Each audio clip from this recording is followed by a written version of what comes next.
Kannur Koothuparamba MLA. K P. Mohanan നേരെ കയ്യേറ്റം. പെരിങ്ങത്തൂർ കരിയാട് അങ്കണവാടിയുടെ ഉദ്ഘാടനത്തിനെത്തിയപ്പോഴായിരുന്നു കയ്യേറ്റം. മാലിന്യ പ്രശ്നത്തെ ചൊല്ലിയുള്ള പ്രദേശവാസികളുടെ പ്രതിഷേധമാണ് കയ്യേറ്റത്തിൽ കലാശിച്ചത്.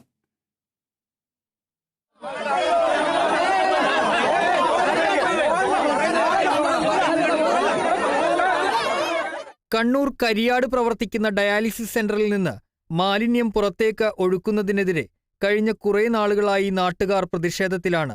ഇതിന്റെ തുടർച്ചയായാണ് അങ്കണവാടി ഉദ്ഘാടനത്തിന് എത്തിയ കെ.പി. മോഹനൻ എം.എൽ.എയെ നാട്ടുകാർ തടഞ്ഞത്. കാറിലെത്തിയ എം.എൽ.എയെ സ്ത്രീകൾ അടക്കമുള്ളവർ തടഞ്ഞു. ഇതോടെ കാറിൽ നിന്നിറങ്ങി ഉദ്ഘാടന സ്ഥലത്തേക്ക് എം.എൽ.എ. നടന്നു നീങ്ങാൻ ശ്രമിച്ചതോടെയാണ് കയ്യേറ്റം ഉണ്ടായത്.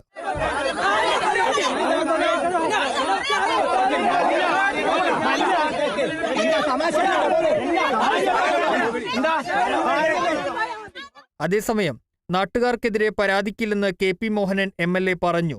താൻ പറയുന്നത് കേൾക്കാൻ സമരക്കാർ തയ്യാറായില്ലെന്നും എം.എൽ.എ. അതേസമയം ഡയാലിസിസ് സെന്ററിനെതിരെ എം.എൽ.എ. അടക്കമുള്ളവർക്ക് പലതവണ പരാതി നൽകിയിട്ടും ഒരു നടപടിയും ഉണ്ടായില്ലെന്നും നാട്ടുകാർ പറയുന്നു. Kerala vision news, Kannur.